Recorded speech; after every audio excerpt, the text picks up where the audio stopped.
بسم الله الرحمن الرحيم. الحمد لله رب العالمين والصلاة والسلام على سيد الأنبياء والمرسلين وعلى آله وأصحابه أجمعين. أما بعد، أعوذ بالله من الشيطان الرجيم. بسم الله الرحمن الرحيم. الحمد لله رب العالمين الرحمن الرحيم مالك يوم الدين. إياك نعبد وإياك نستعين. اهدنا الصراط المستقيم صراط الذين أنعمت عليهم غير المغضوب عليهم ولا الضالين.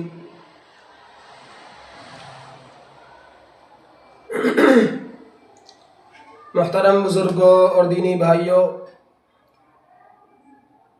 جیسا کہ آپ حضرات کو معلوم ہے کہ میں نے آپ حضرات کو پہلے بھی ایک ویڈیو میں بتایا تھا کہ ہم دینی تعلیم عام کرنا چاہتے ہیں. دین کی باتیں باقاعدہ دلائل کے ساتھ میں، باقاعدہ ثبوت کے ساتھ میں، قرآن و حدیث کی روشنی میں آپ حضرات تک پہنچانا چاہتے ہیں، کیونکہ آپ حضرات ایک عام آدمی ہیں، اور عام آدمی کے لیے عام آدمی کے عقائد کو مضبوط بنانا، عام آدمی کے عقائد کو خراب کرنا،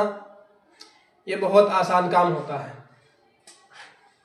ایک عام مسلمان کے عقائد کو درست اور صحیح کرنے کے لیے اس میں بہت سارے علماء کوشش کر رہے ہیں، کوشش کرتے آئے ہیں. بہت سارے محدثین نے یہ کوشش کی ہے، جد و جہد کی ہے، اور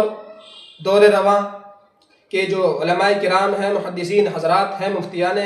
کرام ہیں، یہ سب کے سب آپ کے اپنے اور آپ کے عقائد کے درست کرنے میں لگے ہوئے ہیں. اگرچہ آپ لوگوں کے اندر ان کی قدر گھٹتی جا رہی ہے اور گھٹائی جا رہی ہے، لیکن یہ مفتیان اعظام، علماء کرام آپ کے عقائد کو درست کرنے، آپ کو صحیح راستہ دکھانے میں کسی قسم کا تردد نہیں کر رہے ہیں، کسی کی باتوں پر دھیان نہیں دے رہے ہیں. کیونکہ اگر یہ کسی کے باتوں میں آ جائیں گے اور یہ کسی ایک دو شخص کی وجہ سے اس کام کو چھوڑ دیں گے تو پھر ان کے لیے بھی گمراہی ہے، آپ کے لیے بھی گمراہی ہے. تو میرا بھائیو، بزرگوں، دوستو، سب سے پہلے تو آپ حضرات سے درخواست ہے کہ جو علماء کرام معتبر علماء کرام ہیں، باقاعدہ مستند اور معتبر کتابوں سے آپ کے سامنے کوئی بات کہتے ہیں، دین کی بات آپ تک پہنچاتے ہیں، یا کوئی معتبر عالم ہے، وہ چاہے آپ کو زبانی بھی آپ کو کوئی مسائل بتاتے ہیں، فضائل بتاتے ہیں، رسول اللہ صلی اللہ علیہ وسلم کی احادیث کو بتلاتے ہیں، قرآن کریم کی آیات کی روشنی میں آپ کو کوئی باتیں بتلاتے ہیں، تو آپ کو غور سے سننا چاہیے اور علماء کرام کی قدر کرنی چاہیے، ان کی باتوں کو سننا بھی چاہیے، غور سے عمل کرنا بھی چاہیے. اس لیے میرے بھائیو، بزرگوں، دوستوں، میں نے آپ حضرات سے کہا تھا کہ میں آپ حضرات کے سامنے دینی مسائل اور انشاءاللہ العظیم صحابہ کرام کے واقعات آپ کے سامنے انشاءاللہ پیش کیا کروں گا، باقاعدہ حوالوں کے ساتھ میں. تو میرے سامنے کتاب حیات الصحابہ آپ دیکھ سکتے ہیں موجود ہے. اس میں سے صحابہ کرام کے واقعات انشاءاللہ آپ کے سامنے بیان کر دیے جایا کریں گے. رمضان میں چونکہ تھوڑی مشغولیت تھی، اس لیے رمضان میں یہ کام شروع نہیں ہو پایا. انشاءاللہ اب اس کام کو ہم شروع کرتے ہیں. آپ حضرات بھی اللہ تعالیٰ سے دعا کیجئے کہ اللہ تعالیٰ یہ کام میرے لیے آسان فرمائے، اور مجھے بھی، آپ حضرات کو بھی صحابہ کرام کے طریقے پر چلنے کی اور ہم سب کو عمل کرنے کی توفیق عطا فرمائے. تو میرے بھائیو، بزرگوں، دوستو، یہ حیات الصحابہ کتاب ہے. اس میں سب سے پہلے اللہ تعالیٰ اور اس کے رسول صلی اللہ علیہ وسلم کی اطاعت کے بارے میں جو قرآنی آیات ہیں ان کو بیان کیا گیا ہے، احادیث رسول اللہ صلی اللہ علیہ وسلم ہیں ان کو بیان کیا گیا ہے. تو آپ حضرات سے درخواست ہے کہ ان آیات کو بھی غور سے سنیں، اور ان احادیث ہیں ان کو بھی جو ہے غور سے آپ حضرات سماعت فرمائیں. تو سب سے پہلے آپ حضرات کے سامنے حیات الصحابہ والوں نے قرآن کریم کی جو سب سے پہلی سورت ہے، سورہ فاتحہ، اس کو پیش کیا ہے. یعنی اللہ تعالیٰ کی جو اطاعت ہوتی ہے، رسول اللہ صلی اللہ علیہ وسلم کی جو اطاعت ہوتی ہے، اس کے تعلق سے سب سے پہلے آپ کے سامنے سورہ فاتحہ کو لائے ہیں. الحمدللہ رب العالمین، سب تعریف اللہ کے لیے ہے. الرحمن الرحیم، جو پالنے والا سارے جہانوں کا اور بے حد مہربان ہے، بہت بڑا مہربان ہے، نہایت رحم والا ہے. مالک یوم الدین، قیامت کے دن کا مالک ہے، یوم جزا کا مالک ہے. ایاک نعبد و ایاک نستعین، یا اللہ تجھ ہی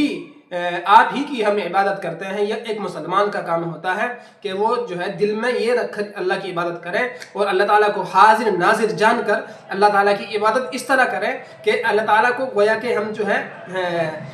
مخاطب کر کے عرض کر رہے ہیں کہ یا اللہ ہم آپ ہی کی عبادت کرتے ہیں، یعنی آپ کے ساتھ کسی کو شریک نہیں کرتے ہیں۔ تو اللہ تعالیٰ نے سورہ فاتحہ ہی میں اس بات کی ہم کو جو ہے دعوت دے دی ہے کہ صرف عبادت جو ہوتی ہے وہ اللہ ہی کی ہوتی ہے، اللہ کے ساتھ کسی کو شریک کرنا بالکل بھی کسی بھی طرح سے جائز نہیں ہوتا ہے، کیونکہ اللہ تعالیٰ کے ساتھ میں عبادت میں کسی کو شریک کرتے ہیں تو اس آدمی کے لیے اللہ تعالیٰ فرماتے ہیں کہ ان اللہ لا یغفر ان یشرک بہ ویغفر ما دون ذلک لمن یشاء، یعنی اللہ تعالیٰ جو ہے اپنے ساتھ میں کسی اور کو شریک کرنے والوں کی مغفرت نہیں کرتا ہے اور اس کے علاوہ جس کی چاہے گا مغفرت کر دے گا۔ تو شرک بہت بڑی وبا ہے، شرک جو ہے بہت بڑا گناہ ہے، اس سے بڑا گناہ کوئی نہیں ہے۔ اس لیے میرے بھائیو بزرگو دوستو، ایاک نعبد، یا اللہ ہم آپ کی ہی عبادت کرتے ہیں، صرف آپ کی ہی، ایاک خاص کے لیے آتا ہے، ایاک یا اللہ ہم آپ ہی کی خاص آپ ہی کی عبادت کرتے ہیں،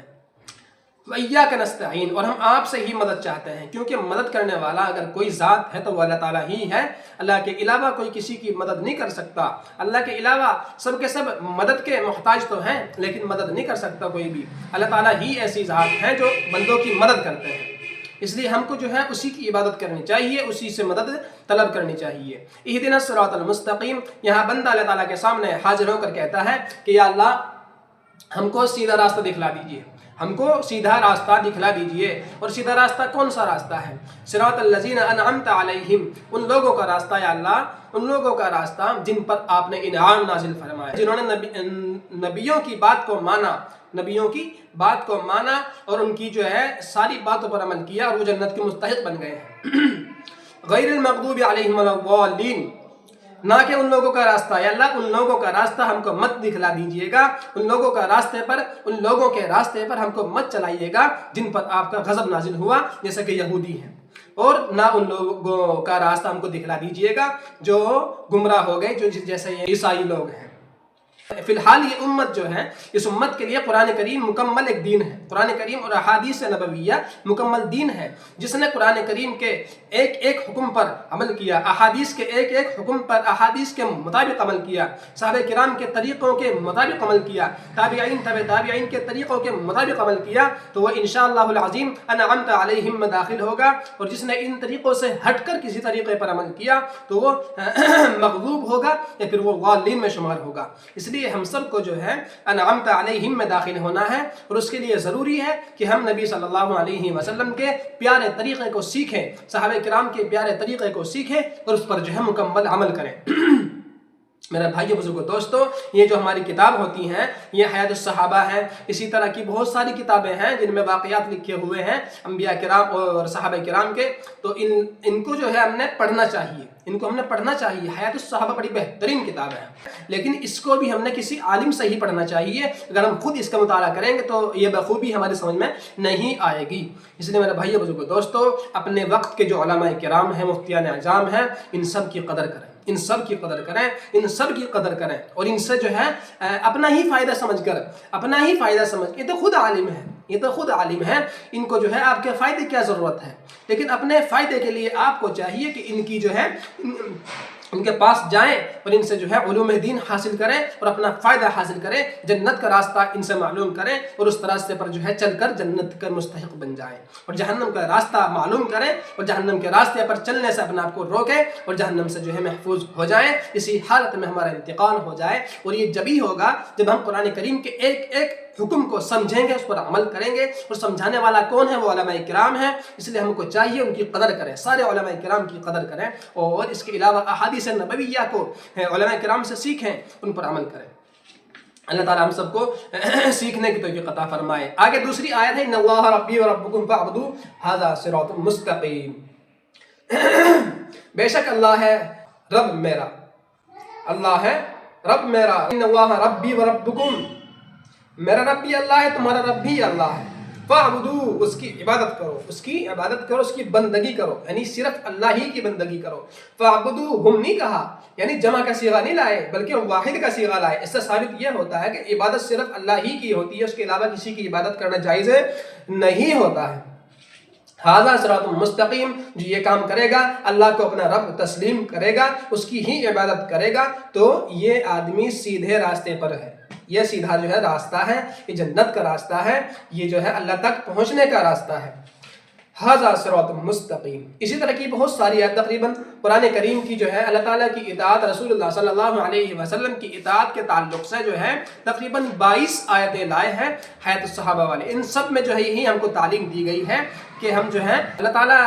نے جو قرآن کریم میں بیان فرمایا اس کی بھی اطاعت کریں۔ رسول اللہ صلی اللہ علیہ وسلم نے احادیث میں ہم کو جس راستے کو بتلایا، جن کاموں کی تعلیم دی ہے اور جن کاموں کا کرنے کا حکم ہمیں دیا ہے، ان کاموں کو کریں۔ جن کاموں سے آپ صلی اللہ علیہ وسلم نے، اللہ تعالیٰ نے منع کیا ہے، اس سے رک جائیں۔